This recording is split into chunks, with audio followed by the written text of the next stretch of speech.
বিরোধিতা করছে কেন? আমেরিকার সাথে সম্পর্কে তাহলে কোথাও কি কোনো ছেদ পড়ল?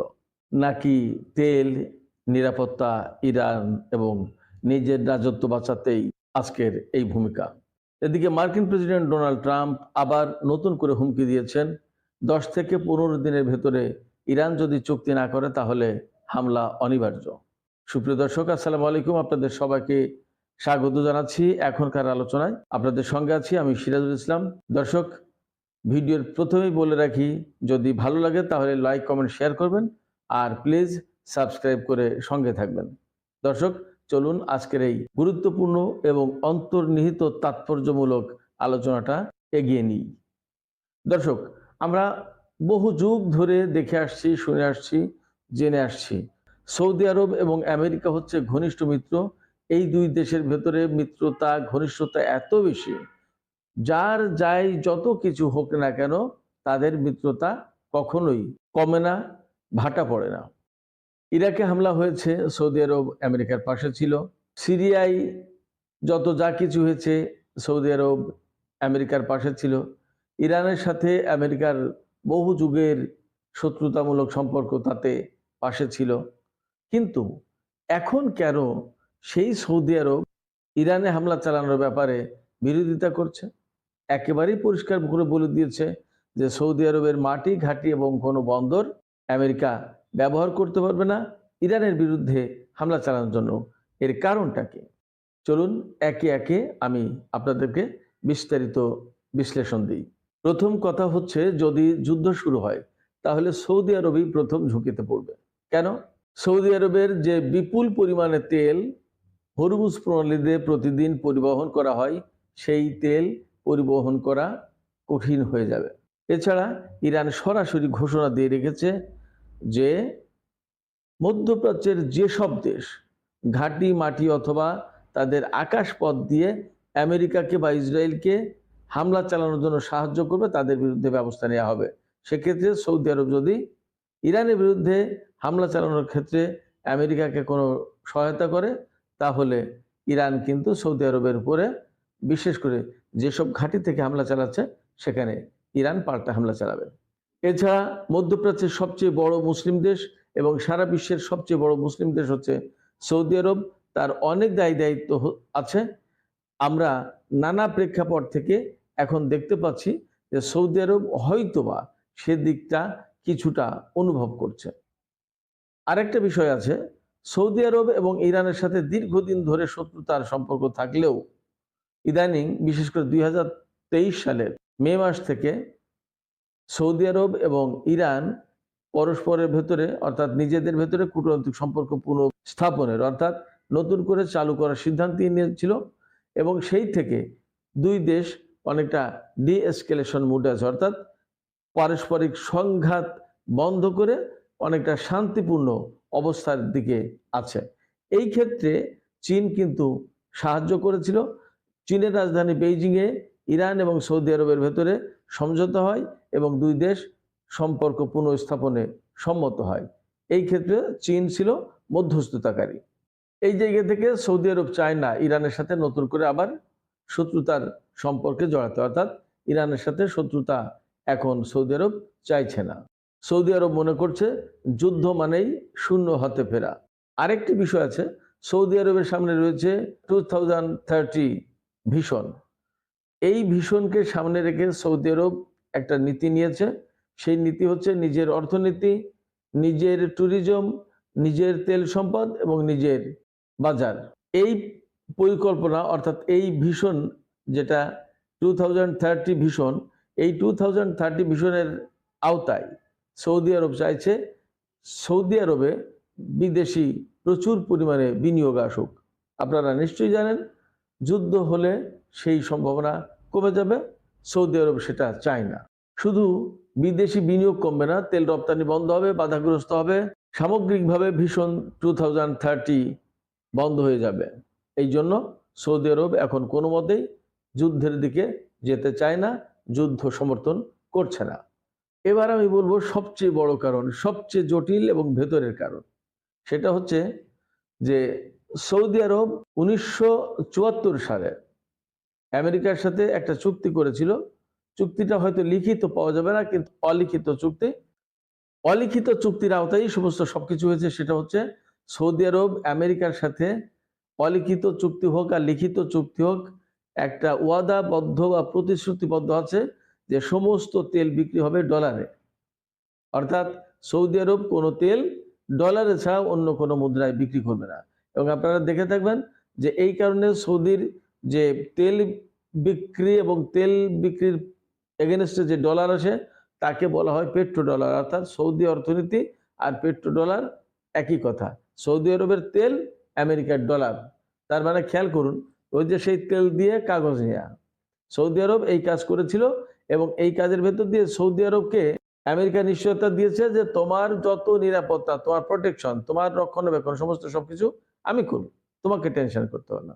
অর্থাৎ ইরানের সাথে বা অন্য কোনো দেশের সাথে যদি শত্রুতাপূর্ণ সম্পর্ক থেকে থাকে তাহলে সেই জায়গায় আমেরিকা প্রোটেকশন দেবে।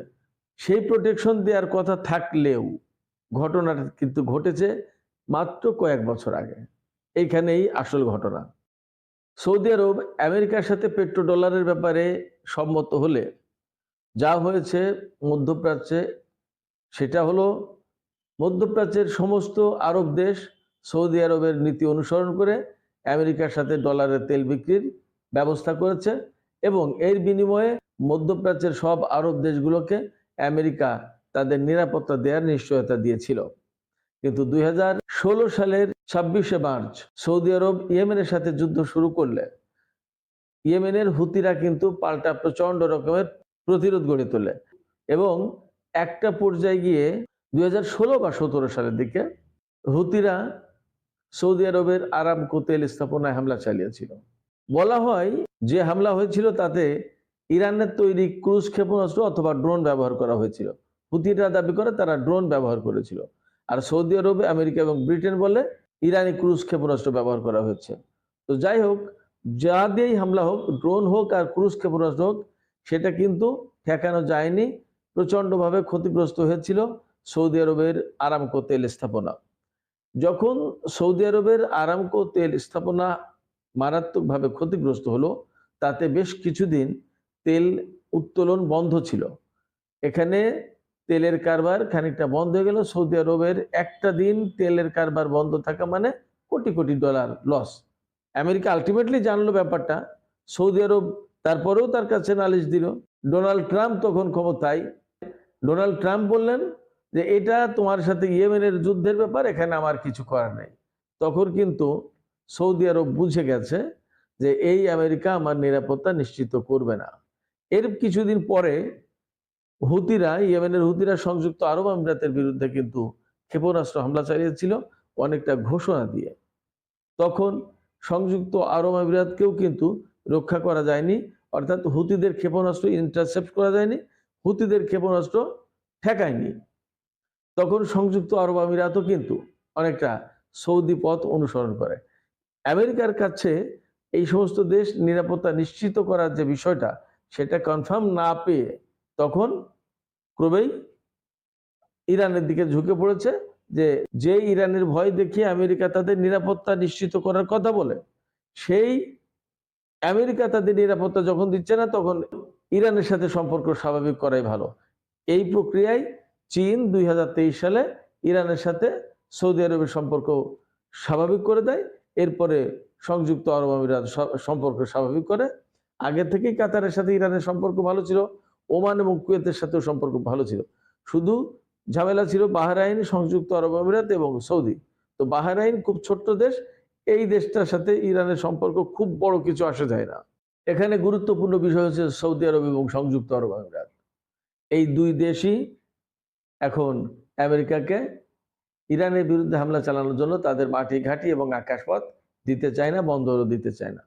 আপনারা প্রশ্ন করতে পারেন যে সৌদি আরবে থার্ড পেট্রিয়ট এবং বিমান মোতায়েন করা হয়েছে, তাহলে কি? আমি যতদূর খোঁজ পেয়েছি, যতদূর ঘাটাঘাটি করে বিশ্লেষণ করে বুঝেছি, তাতে সৌদি আরব বা সংযুক্ত আরব আমিরাত আমেরিকাকে এটুকু হয়তো দিয়েছে যে তোমার ঘাঁটি বা অন্য কিছু সেভ করার জন্য থার্ড সিস্টেম, পেট্রিয়ট সিস্টেম এগুলো মোতায়েন করতে পারো, কিন্তু আমাদের আকাশ বা আমাদের ঘাঁটি ব্যবহার করে ইরানের বিরুদ্ধে হামলা চালাতে পারবে না, হয়তোবা এইরকম একটা বিষয় আছে। এছাড়া আরো কতগুলো কারণ আছে ইরানের বিরুদ্ধে আমেরিকাকে হামলায় সাপোর্ট না দেওয়ার। তার ভিতরে একটা কারণ হচ্ছে সৌদি আরব বা সংযুক্ত আরব আমিরাত, বিশেষ করে সৌদি আরব খুব ভালো করে জানে যে এইবার যদি যুদ্ধ নতুন করে শুরু হয় তাহলে পুরো মধ্যপ্রাচ্যে এই যুদ্ধের আগুন ছড়িয়ে পড়বে। তাতে লেবানন, ইরাক, ইয়েমেন, সিরিয়া, এমনকি আফগানিস্তানের তালেবান এবং পাকিস্তানের কিছু শিয়া মাযহাবের লোকজন হয়তো জড়িয়ে যাবে। এর মানে দাঁড়াচ্ছে যে বিরাট একটা অঞ্চলে আগুন লাগিয়ে দেওয়ার ব্যবস্থা এই যুদ্ধ সাপোর্ট করা মানে। ফলে সৌদি আরব আমেরিকাকে এই যুদ্ধে সাপোর্ট করছে না, সাপোর্ট দিচ্ছে না, এর বিরোধিতা করছে। এছাড়া আরেকটা ব্যাপার, যুদ্ধ শুরু হলেই সৌদি আরবের যে তেল, সেই তেল রপ্তানি বন্ধ হয়ে যাবে প্রায়, তেলের দাম ভয়াবহভাবে বেড়ে যাবে, শিপিং লাইন অচল হয়ে পড়বে, জাহাজ চলাচল বন্ধ হয়ে যাবে। শুধু হরমুজ প্রণালী না, বাব-আল মানদেব এবং লোহিত সাগর মারাত্মকভাবে অস্থিতিশীল হয়ে পড়বে। এতে সৌদি আরবের অর্থনীতি মারাত্মকভাবে নড়বড়ে হয়ে যেতে পারে। এই জন্য সৌদি আরব নিজেকে ফায়ার লাইনে রাখতে চায় না।